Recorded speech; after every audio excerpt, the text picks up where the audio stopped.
E eu já tenho aqui ao meu lado um mineiro que é vice-presidente da República, José Alencar. Muito obrigado.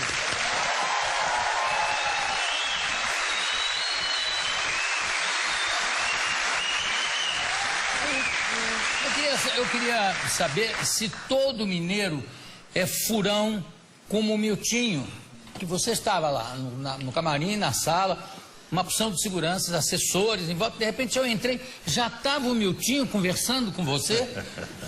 É furão, que eu nunca vi nada igual. Não, sabe que nós todos acompanhamos, né, o programa do Jô, então nós conhecemos a banda, que gostamos dela. Inclusive do Miltinho? Do Miltinho também. O que é o amor e o que é também a parcialidade, porque mineiro com mineiro, claro. Vocês são da mesma região de Minas, não? Não. Não sei. Você é de onde, meu filho? Eu sou do sul de Minas, nascido em São Lourenço e criado em Juiz de Fora. É, ele é de uma região rica de Minas. Eu sou da Zona da Mata. Leste de Minas, é. Quem tá... Olha lá. Como é que está a sua saúde? Eu me lembro que a última vez que eu falei com você foi no telefone. Aliás, não cheguei nem a falar com você porque você estava saindo da UTI no Sírio-Libanês. E eu estava lá, liguei, aí ele está saindo agora e tal. Eu digo, puxa, mas tá bem? Tá bem. Quer dizer, você é mineiro e indestrutível também, né? Sabe que é aquela história, Jô.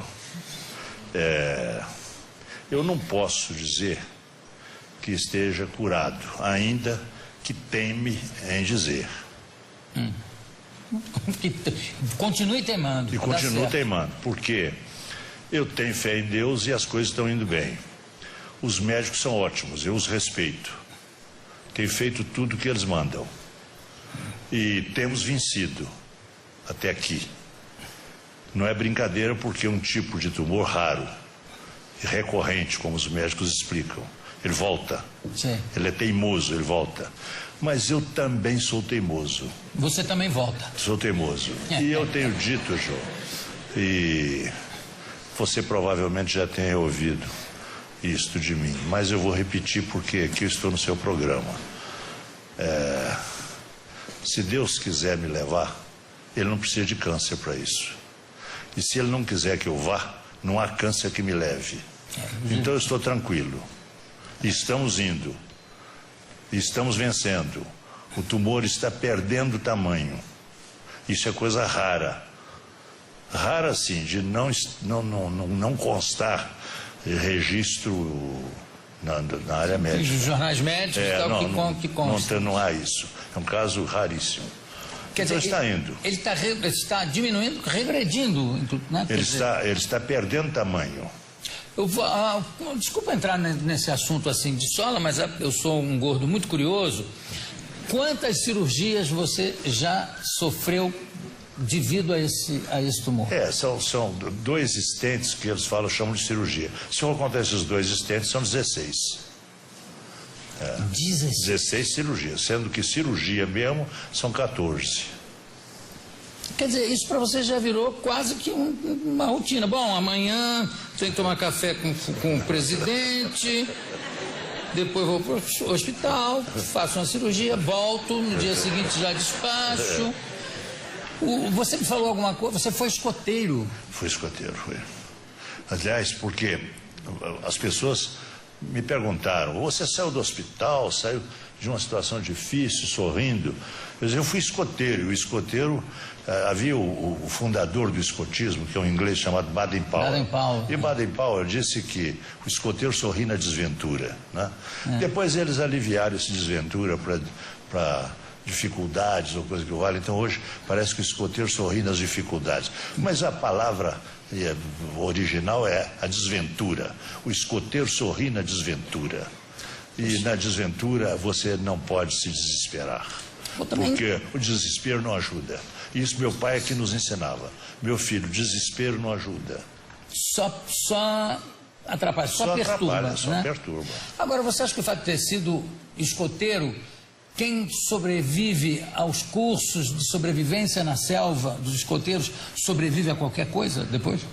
Provavelmente sim, porque ali tem imaginações criativas. Você foi com que idade você foi ser escoteiro e até que idade? 10 a 12. Qual foi o seu primeiro trabalho? Bom, meu primeiro trabalho foi com o papai, na vendazinha dele, né? Eu já o ajudava, né? E sabia anotar, por exemplo, tinha os fregueses que mandavam comprar e mandavam debitar. Então havia um livro chamado Borrador, que é um livro comprido, onde a gente coloca o nome do freguês e o que ele comprou e o preço, né? E depois aquele borrador é passado para um conta correntes. Então aquele borrador eu fazia.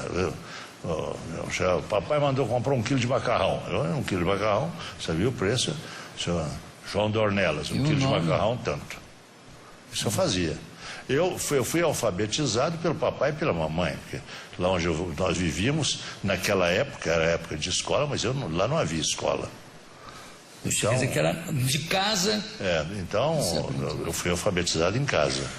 E depois, papai acabou fazendo com que um casal, que havia lá, uma normalista, cujo pai não permitia que ela saísse da fazenda, ainda que tivesse casado, e o marido dela era um rapaz também preparado, tinha um científico naquele tempo.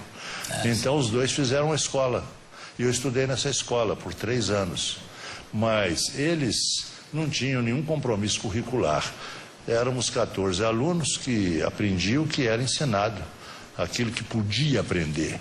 E a escola era uma atulha doada pelo capitão Justino Pedrosa.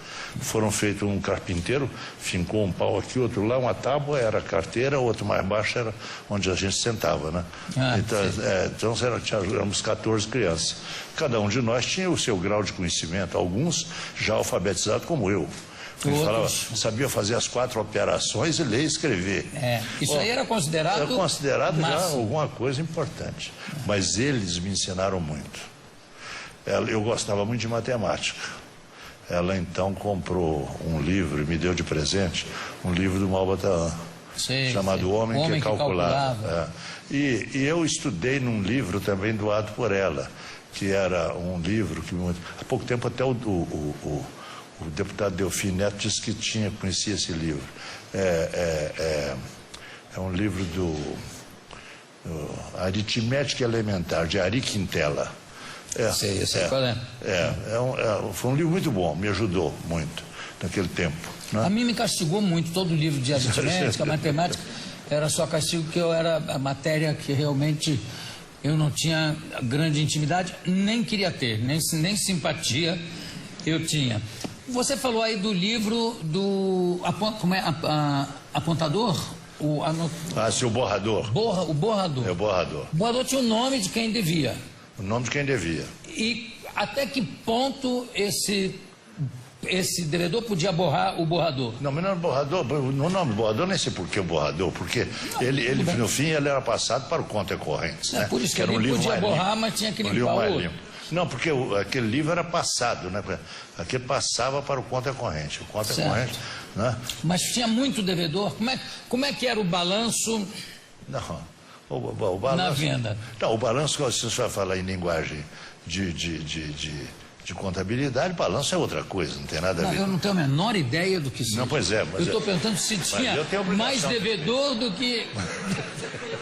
Claro que tem obrigação. Tinha mais devedor do que clientes, fregueses que estavam em dia com as suas contas? Não. Tinha muita pendura? Não, os fregueses eram bons. Os fregueses eram bons. Eram bons. E só que o pagamento era feito no fim do ano, porque a única divisa que havia na região era o café. Então é o que eles tinham para vender e pagar as contas. Então eles eram... Tinha que esperar. Eles eram ou fazendeiros ou meeiros de café. O meeiro explica que é o meeiro é aquele que trabalhava na fazenda e que tinha uma meia de café. Dependendo do tamanho da família, era o tamanho da meia que ele operava. Então ele operava a meia. No fim do ano, a metade do café era do fazendeiro, a metade dele. E ele então, com essa divisa, que era o café, ele pagava as contas. Mas como é que fazia o dono da venda, seu pai, Sim. como é que sobrevivia o resto do ano? Ele tinha que Não, ele também administrar bem tempo, esse dinheiro. Naquele tempo, né, era a cultura da época. Ele comprava também a prazo, né? Ele tinha os fornecedores que lhe davam prazo, e prazo longo. Então ele naturalmente compatibilizava tudo aquilo com base no prazo com que ele comprava, né? Já tinha alguém que comprava no mercado futuro, não? Estou comprando o arroz no ano que vem? Já havia, por exemplo, o papai fornecia para os fazendeiros e recebia em café. E às vezes fazia o preço a termo. Quer dizer, já era uma mini bolsa. Já era uma mini bolsa. Né? Tinha que estar Mas a sempre ligado. crise de 29 o levou para... Ele perdeu tudo, né? Que afetou o mundo inteiro, né? O craque da Bolsa. E a cafeicultura brasileira, o café caiu, segundo ele, de 40 mil réis arroba para 4. Como é que é a história da queima do café? Também acho que foi em 29? Que queimaram uma quantidade? Não foi depois de 29. Foi nos anos 30. Isso. Mas Getúlio. Getúlio vai. O que é o café... Ali foi justamente para contrabalançar mercado, né? O Brasil poderia, por exemplo, ter feito o que acabou mais tarde fazendo conosco com o trigo Canadá. O Canadá nos vendia trigo com 40 anos de prazo, né? Nós podíamos ter vendido café para o mundo, ensinado o mundo a tomar café a 40 anos de prazo, ao invés de queimar. É verdade. E, inclusive, hoje em dia a nossa situação em relação ao café estaria melhor do que está hoje em dia em relação à Colômbia, né? Claro. A Colômbia, de repente, é Nós abrimos espaço para os outros. É verdade. Depois desse trabalho na venda do seu pai, sim, você continuou, foi para abrir uma loja. Não, mas aí antes eu arranjei um emprego. Com 14 anos de idade, eu saí de casa e fui trabalhar na cidade. E fui trabalhar numa casa comercial de tecidos. Mas saiu com autorização? Saí com autorização do papai.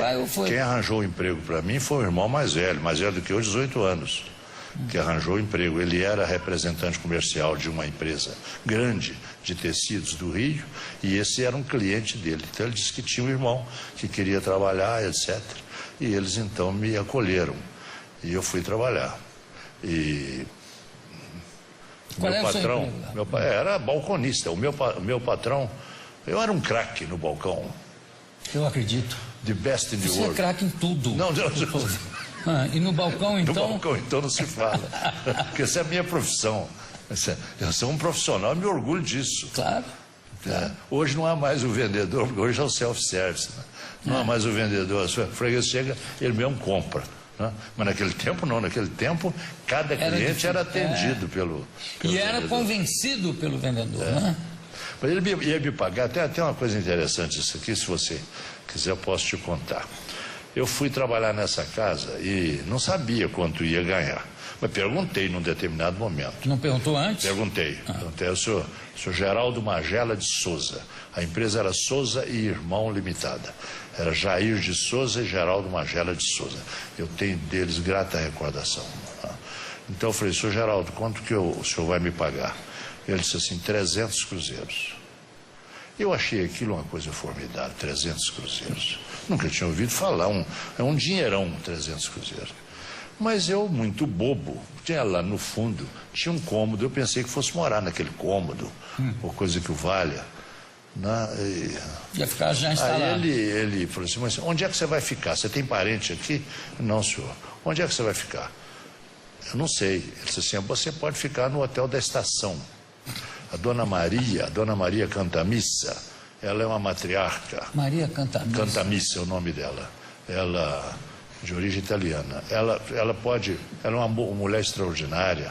Ela que toma conta do hotel. Você conversa com ela, fala que vai trabalhar comigo aqui, etc. Era perto, eu fui. E dona Maria, etc. Ela disse assim, meu filho, quanto é que você vai ganhar? Eu falei grosso, 300 cruzeiros. Eu falei assim, você não pode morar no meu hotel? Eu só tenho um mensalista e não gosto de mensalista. Meu hotel é dos viajantes, são diaristas, né? E eu tenho aqui, mas é o contador do Banco Mineiro da Produção, que eu sou Milton. Ele paga 420, café da manhã, almoço, jantar e um quarto. Você vai ganhar 300.